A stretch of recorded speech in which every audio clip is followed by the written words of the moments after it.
Feeling like winter all this week, but tomorrow is the first official day of winter, and it will be another cold one starting out in the middle 20s, warming up into the upper 50s with mostly sunny skies. Then as we go into Christmas, we're tracking some rain. I'll have all those details coming up. Right now on News Channel 6 at 7, the Border Bash may be going away, but they gave back to the community in a big way. We'll tell you how. Also ahead, one organization lending a helping hand to grant Christmas wishes to local children. We hear from volunteers at the Salvation Army's Angel Tree Initiative. And Georgia's redistricting maps may get the green light or sent back to square one. Your news at 7 starts now. Live from Television Park, this is WJBF News Channel 6 at 7. Good evening, everyone. Thank you for joining us. You're watching News Channel 6 at 7. I'm Hannah Latier. Coverage you can count on begins with the Border Bash Foundation having a check giveaway for several charities across the CSRA. And this could be the last time. Here's Graham Lee with more. Several local charities got some much-needed money from the foundation, and it couldn't have come at a better time. We're extremely grateful for the Border Bash Foundation and their support of this program. As we enter this holiday season, we can stand in the gap for them. We can provide this food, and it's just an incredible blessing, and we're honored to be a part of this. You know, staying on as president as long as I have has been something at Christmas time that I think is the reason for the season. But the foundation's ability to help the community is up in the air. There won't be a Border Bash next year due to the SEC realignment announced this past summer. Joe Stevenson says after 30 years, it's the end of a great chapter. Border Bash, as we know, it's come to an end. What the foundation and the board decides, they'll make those decisions. Simmons says those decisions will take time to make, and while there won't be a bash next year, they still want to help the community. We're looking at other things to possibly come up with as fundraisers for the local community. The Border Bash Foundation, basically, because of what it was enabled with Beasley Broadcasting, that's kind of on a hiatus situation right now. The main reason this is ending is not so much that we wanted it to end, but the landscape of college football. And unfortunately, in 2023, things are a lot different just working with the colleges than they were 30 years ago or even 5 years ago. Simmons says the SEC realignment is to blame for the schedule change, but they are hoping for the best going forward. And the new legislative session in South Carolina begins in 3 weeks. Now one state senator is sharing some of his priorities for 2024. Senator Shane Massey says he wants to address keeping homegrown talent in South Carolina by offering more incentives. He says that education continues to be the #1 issue for the General Assembly, especially when it comes to K through 12, and that each part of South Carolina comes with its own issues. Of course, the growth that we see along the coast is much greater than any growth that we see anywhere else. There are some places around South Carolina that are growing very, very quickly. The coastal growth is a little bit of a different ballgame. But those are challenges, and there are challenges that we have to deal with not only here in Berkeley, Dorchester, and Charleston, but also in Greenville, Spartanburg, and Rock Hill, and in Lexington. South Carolina's 2024 legislative session begins on January 9th. Today, a federal judge in Atlanta is reviewing revised political maps to see if they comply with a mandate issued to Georgia lawmakers back in October. As a result, lawmakers met up for a special session earlier this month and signed off on new maps. They created 2 new state Senate districts, 5 new state House districts, and 1 new congressional district with a black majority, as per the judge's ruling. But the ACLU of Georgia says the new political maps do not meet the requirements, and it will petition for change.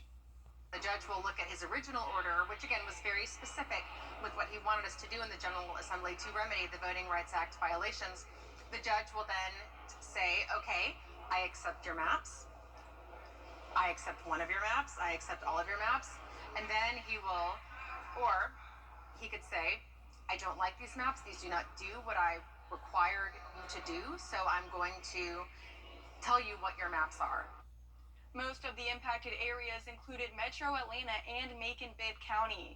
Time now for our first look at our weather. Here's meteorologist Jenna Petracci. Jenna, I can tell how quickly those temps are dropping outside by how cold it is in the studio right now. Yeah, that's exactly right. It's always freezing in here, and unfortunately, as soon as we go outside, we won't warm up at all. It's going to be even colder out there. Here's a live look at our Terry Lambert Hyundai Skyview cam over in Aiken now. It is a calm night, no rain once again, nice and dry. And as we take a look at those temperatures, we are already into the 30s. 36 in Augusta, 36 as well in Aiken, 39 in Millen, still the low 40s in Louisville, 40 degrees exactly in Sylvania. Wrightsville, you're at 41, 39 in Gibson, and 40 as well in Waynesboro. Dew points are very low, seeing those upper 20s to low 30s, so it's been a very dry day, good amount of sunshine. We did have some clouds move in later on tonight. Winds are calm, and you can see those clouds here on satellite and radar. This will help keep us a few degrees warmer than it was this morning. That was 23 degrees. That was the coldest day we've had since January. So tomorrow morning, definitely still cold, just not quite down into the low 20s. We'll be more so around 26 to 28 degrees, 29 by 8 a.m. as the sun comes up. So another frigid night overall. We are slowly but surely warming up, though. Each day we'll get a few degrees warmer, eventually bringing those highs into the 60s, lows into the 40s. And we'll keep it dry through the weekend. But then as we go into the big holiday, we will have a pretty good chance of rain. So I'll have all those details coming up, but back to you, Hannah. All right, Jenna, thank you so much. Now to the mad dash for the holidays. More than 7.5 million people are expected to fly this season, with officials bracing for record levels. Morgan Norwood has more on what airlines and authorities are doing to prepare. The holiday travel rush is on. Chicago's O'Hare Airport packed with passengers. I finally checked my bag. All I have to do is go through TSA. And in Seattle, a sea of travelers hustling their way through the terminals. It's like herding cats.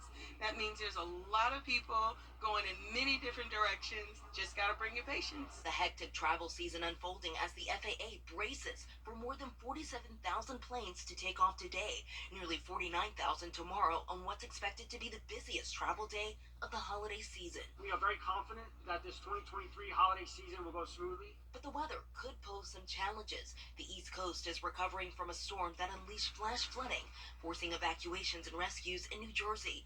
And now a new storm system taking aim at the West Coast. Unfortunately, flooding in the east, and now a big-time flood watch that includes Los Angeles and Santa Barbara. Transportation officials say they're monitoring the weather and will work with airlines to minimize disruptions. And according to AAA, the roads will also be busy. Saturday is expected to be the busiest, so it's best to leave before 11 a.m. or after 7. I'm Morgan Norwood, ABC News, New York. The South Carolina Supreme Court says retired State Chief Justice Jean Toll will now be assigned to preside over future cases involving Alec Murdaugh. It comes after State Circuit Court Judge Clifton Newman asked to be removed from future cases involving Murdaugh. Judge Newman presided over numerous cases involving the disbarred attorney. And now Justice Toll will decide all matters pertaining to future cases. The petition for a new trial is pending in the Court of General Sessions in Colleton County. It's the most wonderful time of the year, and local nonprofit organizations are making sure kids experience the Christmas magic. Bria Smith has the story. The Salvation Army Angel Tree Initiative gives children a chance at a guaranteed Christmas, serving over 500 families and 1,300 kids. She led us to the toy room, and then I started packing up the packages, and then we started grabbing the dolls to put up, and then the pre-K stuff with the books and the games. Denver Davis is a young volunteer and tells me it makes his heart happy. I love that there's people out there who love to help kids. The idea was to pop off a tag from the Kroc Center's Christmas tree and donate a gift. Tuesday, December 19th was the drive pickup, and Wednesday morning, the overflow remained. So today is just really the last few that we'll pick up that weren't able to make it yesterday. But also, let's get a basketball. Jamie Dupree is the Lieutenant Corps Assistant for the local Salvation Army and says the toy drive and distribution couldn't have been possible without the help of the community and volunteers. Everybody just is thankful that the community showed out so well. I mean, they got great great gifts, and people were lining up saying thank you here up at the front and at the side there. When we brought out the gifts, they were just happy to receive. Let's do that one. That would be good. Dupree believes despite the hard times people might be facing, the love the community showed this year is the definition of a Christmas miracle. Thank you so much for all you did. We could not do this without you. So many families were blessed this year. Volunteering for me is good for the children and everybody that's going to get something that doesn't have a family. This does mark the end of the 2023 Angel Tree Drive, but the Salvation Army will pick back up next year. In Augusta, Bria Smith, WJBF, News Channel 6. Christmas looks brighter for a Beach Island family. Tuesday, News Channel 6 and our Caring for Carolina partners, Aiken Regional Medical Center's Bath Fitter and Bridgestone presented the winners of our Merriest Christmas Ever with a big surprise. Chloe Stoll nominated her mother, Cheryl, for the contest. She wrote about her mother's health problems, how she just lost her job, and how much she deserved to win. Yesterday, we showed up at her door and delivered the good news. She's my rock. She's my rock. And since my health has just been going downhill, she has kind of become my caregiver. We hope the Stoll family has a very Merry Christmas and a Happy New Year. Augusta Regional Airport already decked its halls, and now travelers can enjoy live music as they check in or wait for their luggage and baggage claim. Every day leading into Christmas, local musicians will be entertaining travelers. The airport is also holding its annual sweepstakes, where you can win 2 round-trip tickets to Washington, D.C. And today, a very special visitor from the North Pole was on hand to greet the young and young at heart. We're excited to have Santa here. He's really busy this time of year, but he's taking time out of his schedule to come here and greet people coming through the airport. So he'll be in the main foyer of the airport, and he'll be here between the 20th and the 22nd. So we're very happy. Again, I know he's very, very busy. Santa will be there tomorrow and Friday from 9 a.m. until 11 a.m. to see who's performing at the airport and learn how to win those free airline tickets. Check out this story at WJBF.com. Coming up, many members of Congress are saying that the 2023 year was unproductive. We'll tell you what they didn't accomplish when coverage you can count on continues. How do you become? Each job is our best. Lawmakers are heading home for the holidays, with many frustrated about what Congress didn't accomplish. Those raising concerns say 2023 was chaotic and unproductive and sets up a challenging agenda for the year ahead. Hannah Brandt tells us why.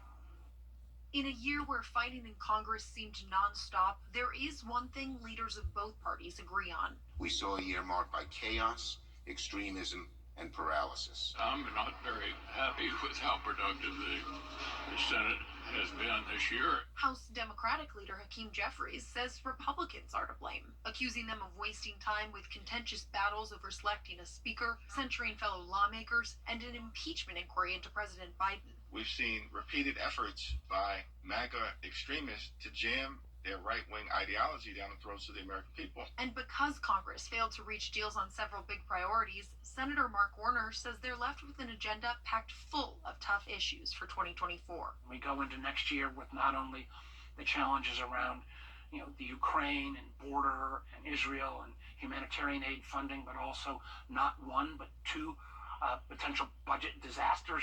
Congress is set to come back the second week in January, which will give them just days to pass a funding package to avoid a government shutdown. Without bipartisanship, we will not get anything done. Senate Leader Chuck Schumer is urging House Speaker Mike Johnson to work with Democrats. Embracing the hard right philosophy is a path to nowhere.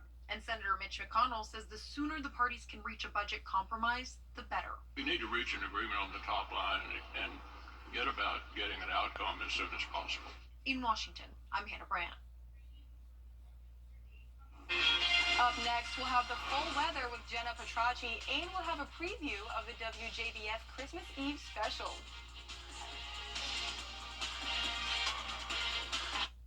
Can you really count on... Now, your most accurate forecast with WJBF Live Viper 6.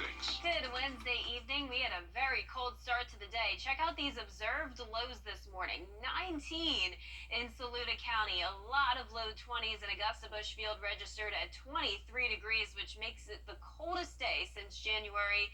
And right now, it's also very cold already. Here's a live look at our Terry Lambert Hyundai Skyview cam outside the station. We're already getting close to that freezing mark, sitting at 36 degrees here in town. Dew point of 30, and around the CSRA, a lot of us in the 30s, at least north of I-20, with the exception of Washington.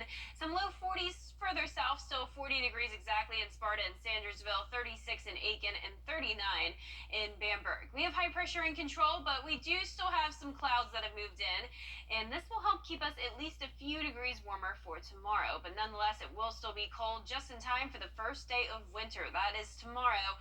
That's when the Earth's axis is tilted away from the sun, and it makes for the shortest day of the year. So for tomorrow, starting out at 26 degrees, warming into the upper 50s with mostly sunny skies. So we are getting a little bit warmer.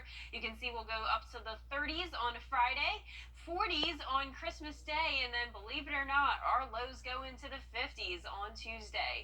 Speaking of Christmas, already only 5 days away, and we do have some interesting things to talk about when it comes to our Christmas forecast. I'd say it's going to be naughty and nice. Nice because it will be warmer than it is now, and also much warmer than it was last Christmas. If you remember, we started the day in the teens. But a naughty forecast because we do have some rain to put up with, along with some cloudy skies. So Christmas Eve will be dry, just mostly cloudy. 66 is our temperature, so pretty mild day. 65 for Christmas Day with a low of 47. So definitely not too cold. You won't need a super heavy jacket, but you will need a rain jacket and umbrella. So let's take a look at it now in our long-range futurecast. Sunday will be dry, just mostly cloudy. We can't rule out the possibility of some showers late at night going into the overnight hours into Christmas, but for the most part, that rain will be to our west. Then it moves in by Christmas morning, and there's a look at lunchtime. I'm expecting this to really be a steady light rain. You can see the pockets of heavier rain should mostly stay to our south, but we do have that possibility of some heavy rain, not really thunderstorms, but of course we'll keep you updated as we get closer to Christmas. Our lows tonight will be in the low to upper 20s. Highs tomorrow will be in the upper 50s for everyone. Another below average day. We'll be right back to around average, though, on Friday. 61 is our high. 66 once again on Christmas Eve. Saturday will be sunny, but then the clouds come back just in time for the holidays. Cloudy skies on Monday and Tuesday as well, with that pretty high chance of rain. Back to you, Hannah. All right, Jenna, thank you so much. We hope you will spend part of our holidays with us. This Sunday at 1 p.m., join us for our holiday special, Christmas Eve on News Channel 6. We have lots of holiday fun planned for you. We'll be tracking Santa's route to the CSRA and tell you Christmas stories from across our area, including one local town where Christmas is a year-round event. When I was living in Augusta and I worked in Aiken, I knew my previous boss, he was like, "So where are you from?" And I'm like, "Santa Claus." And he was like, "No, really, where are you from?" And I'm like, "Santa Claus." And he goes, "You're kidding me." I was like, "No, I'm not." I'm like, "I'm from Santa Claus, Georgia." Join us for Christmas Eve with News Channel 6 this Sunday at 1 p.m. right here on WJBF. We'll be right back. But first, here's a look at your winning Georgia lottery numbers. Cash 3 is 735. Cash 4 is 5489, and the Georgia 5 is 32555.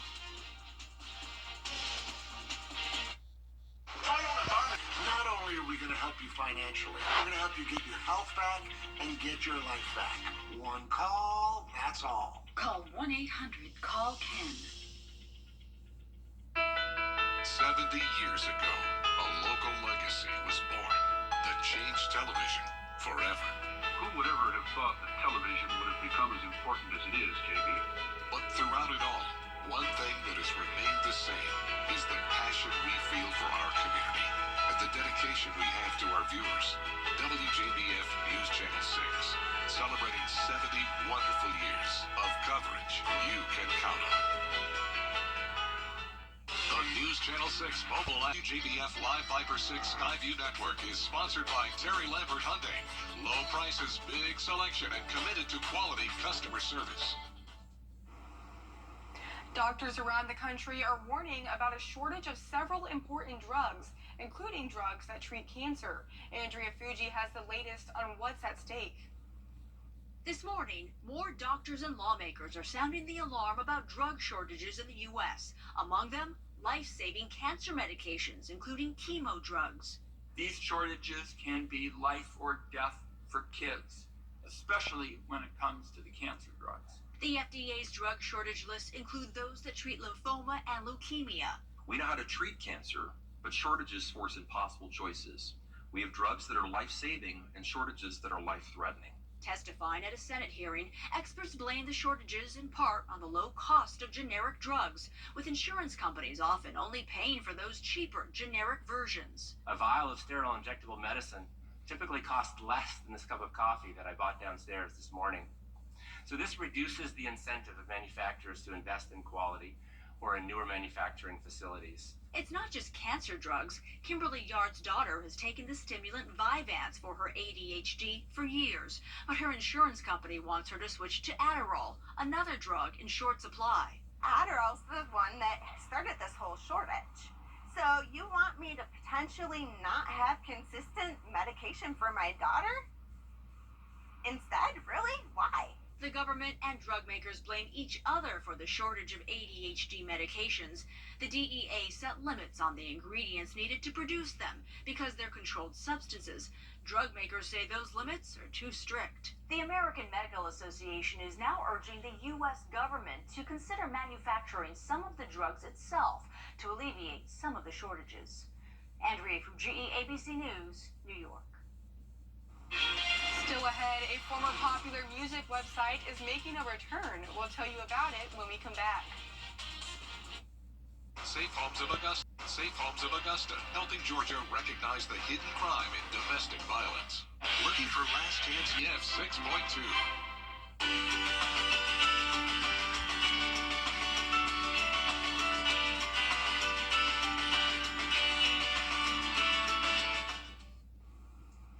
LimeWire is back. The file-sharing service was popular in the early 2000s and shut down in 2010. Now, LimeWire has unveiled an AI music generator, which allows users to create tracks at the push of a button. All you do is type or upload pictures, describe the track you want to create, and the AI generator does the rest.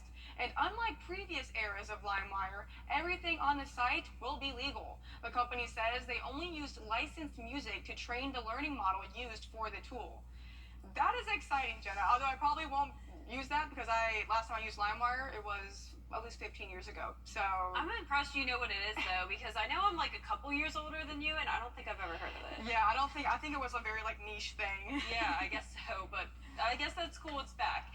Well, for a 10-day forecast, we are going to continue to see the cold temperatures, low of 26 tonight, high of 58 tomorrow on the first day of winter. Back into the 60s on Friday, mostly sunny on Saturday, then becoming cloudy on Christmas Eve, cloudy and rainy on Christmas Day, but warmer at least.